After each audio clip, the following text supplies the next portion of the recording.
welcome Gosport Railworks. My name's James and today we're doing the third locomotive review. This time we're looking at the Sonic LNER J50, which is a rather nice looking tank engine. It's also quite new, so I'm very excited to have a review of it. But first of all, let's get the boring stuff out of the way. So first of all, let's look at that product code. If I can get it into focus, come on. Come on, worked a minute ago. Close enough. Anyway, it is, I'm going to have to read it now. Right, it is S2102, excuse me, S2102-01. It's a J50 060 tank engine, and it's an LNER lined black with running number 610. Unfortunately, my camera didn't want to focus properly, so you have to trust me on that. Inside, you do get this information leaflet. It has a exploded diagram on the one side, which shows you all the bits in there, and also have a quick look. Yep,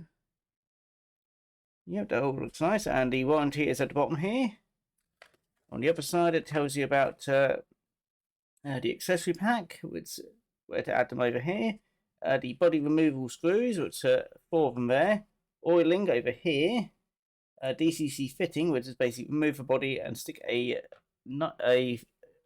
90-degree angle DCC chip in, and let's see, let me have a look, and also what radius curves it works around. It works best, well, it works with pretty much anything really. It will go around radius 1, but anything smaller than that may have a bit of a problem. Right, we also have a detail pack which has the reverse lever, which is in here somewhere, which it does mention that if you do add it, it may interfere with the DCC chip. Not interfere, mainly it will get in the way. You have a few more pipe work and also some fake coupling hooks to fit on the front and back, which I'll leave in there because I don't use them. Alright, let's have a look at how heavy it weighs. It is fairly heavy, and the body does feel die cast in some places, so it's going to be quite hefty. And that is 39.5 grams. We'll go with that because it did try to move around, but we'll go 39.5. So it's basically 40 grams really, and that is nearly twice the weight of a Mark I coach, all packed into a nice little engine. Anyway, let's have a look at all the details. Also, excuse my voice, hay fevers are affecting me. But first of all, let's look at the printing. So, print work, it's all nice and clear. The lining, which I did specifically get this one for because it does look very nice. Lining is quite nice, and it's pretty much everywhere, even on the wheels. It's very nice. Very happy with that. There is a builder's plate on the back here, which is a bit hard to make out, but it does. I can't read it, but it does look quite nice on the back there. And it was that the builder's plate? That may be the builder's plate. That's probably another plate. Either way, you have that plate and that plate, and that one's a bit more clearer. And you have LNER and 610 in the middle there. And the lining goes, like I said, pretty much everywhere on all sides of the engine, on the back and also on the front. Which I do want to point out, the buffer beam here is picked out in white on the outside, which is a very nice touch. The back one, unfortunately, is just plain red. There's also the running number on the front as well. The handlers are quite nice. They are all separately fitted, and yeah, very nice. And they do seem quite sturdy. I wouldn't try to hold the engine with them, but they do feel like they're not going to knock off very easily. We've got the whistle up here. Paint it. I'll work out that it does feel like metal.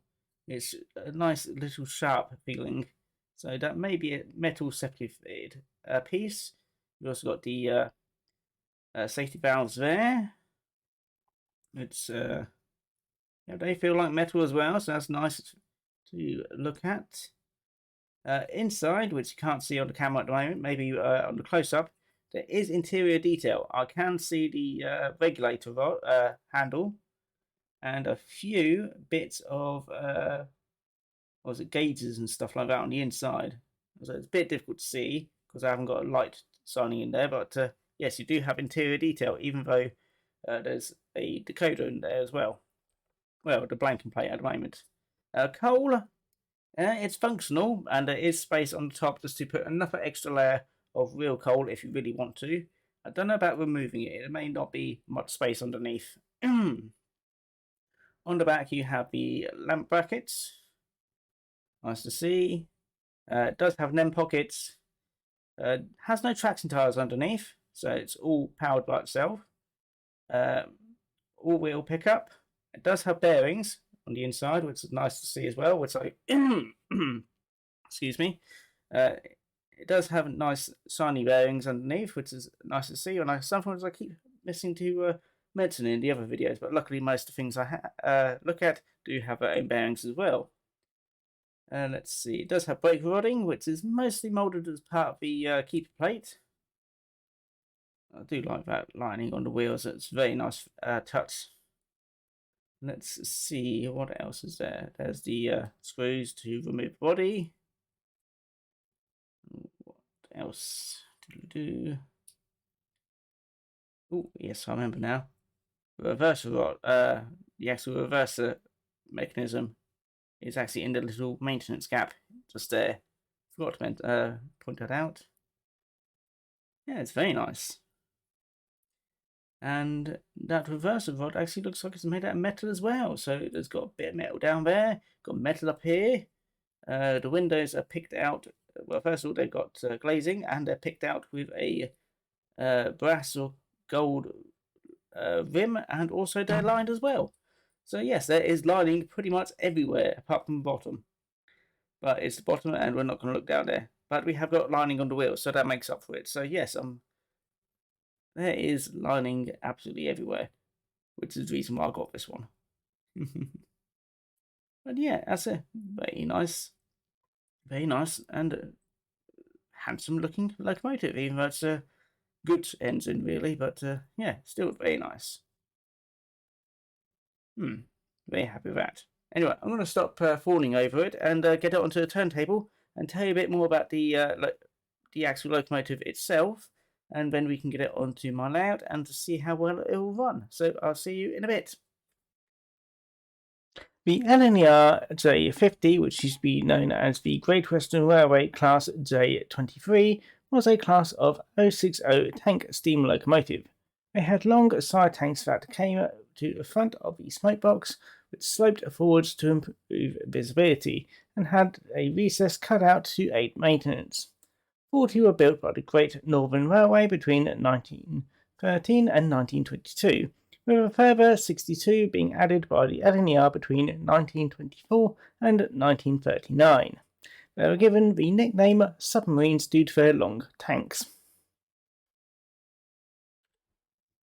For shunting and local goods work, the Great Northern Railway had traditionally used saddle tank engines of the 060 wheel arrangement.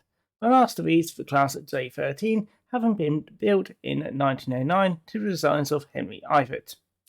Nigel Gresley succeeded Ivett in 1911 and soon identified a need for engines to work the short-haul coal traffic in the West Riding of Yorkshire, the nature of which required that the locomotives also be suitable for shunting. He designed a new class of 060 tank engine using side tanks instead of saddle tanks. Gresley had recently begun the rebuilding of the Great Northern Class L1 with larger boilers of 4 foot 8 inches in diameter, which left a number of 4 foot 2 inch diameter boilers as spares. 30 of these were used in the construction of the new goods tank engines between 1913 and 1919. When 10 more were built in 1922, these again used second-hand boilers, but 4 foot 5 inch in diameter. On the Great Northern, both varieties were classed as J23s, but the LNER divided them into J51 with smaller boilers and J50 with larger boilers. All were built at Doncaster except for the last 14, which were built at Gorton. Withdrawals began in 1958 with the arrival of diesel shunters and ended in 1963 for the normal stock. 7 of them survived as departmental stock until 1965. none of them survives into preservation. Right, here we are, J50 now I'm allowed, and I have got my test rake of 8 Mark 1 coaches all ready to go as well. But first of all, let's test the slow speed of the locomotive. So let me just get this started.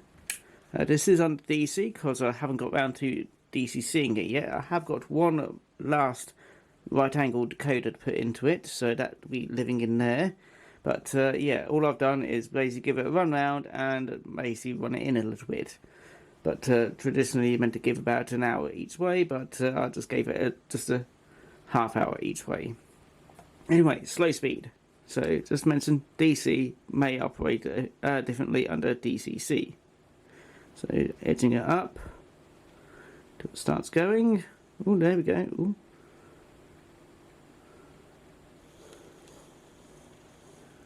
Yeah, it seems like it does need a fair amount of power to just get it going, but it has the potential to go slower. Ooh, now it's stalled a little bit, and I'm being beat on Discord as per usual. Yeah, I'm going to say that's probably the slowest it can go under DC, which isn't too bad. But yeah, obviously under DCC it will probably be much better. Anyway, let's give it a nice run round. Ooh, it's stalled again. There we go. Do need to clean my track. One thing which I have noticed, as it's mixing my words up there.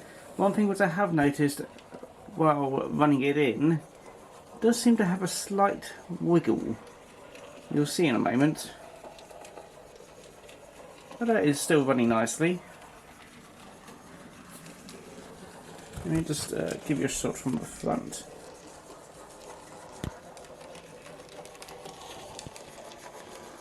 Yeah, it seems to have a slight wobble as it moves.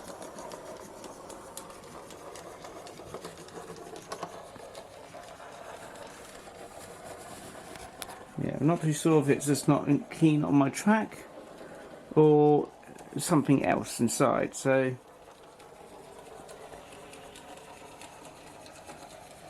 yes.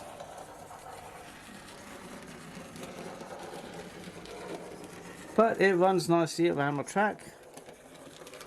So let's test out how well it can pull things. So let me just move you onto the outside track. As I said, other than that slight wobble, it does seem to be quite happy really. Anyway, let me just get this ready. So this is, the engine is just under 40 grams. This is a rake of 8 Mark 1 coaches. Each one is 25 grams, so this makes 200 grams of coats, which is probably about, it's close enough, 5 times the weight of the J50. So let's see how well it will couple. So that seems nice, and that seems, yeah, very nice connection. Very happy with that. And let's see how well we can go.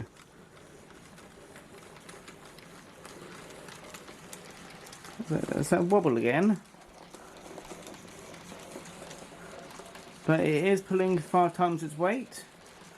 And let's see if we'll get up a very slight incline.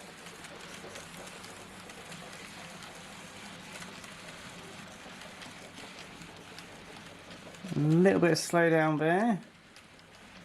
But it's still going.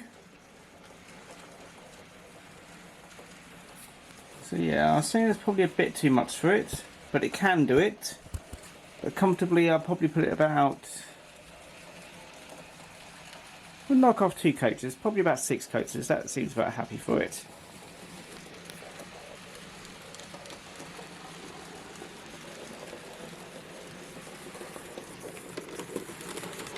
Let me just do one more round. Just double check. Just listen for that slow down.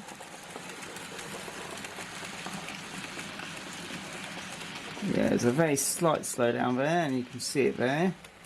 But it will make its way round with 5 times its own weight. Now then, as we draw into the station, the important question is, how much does one of these little engines cost? So first of all, I'll wait till we stop.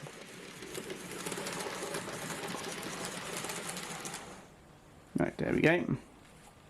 Right, one of these engines, including the, I got mine pre-ordered, so you did have to pay a little bit first just to pre-order the deposit, which was £20, and then it was £8.90.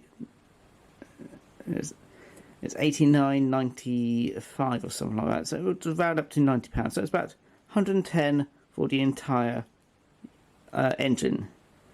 And so the closest comparison which I've got will be the Graham Ferris Ginty, which I would say is probably about £100 as well. You can get them a bit cheaper, so.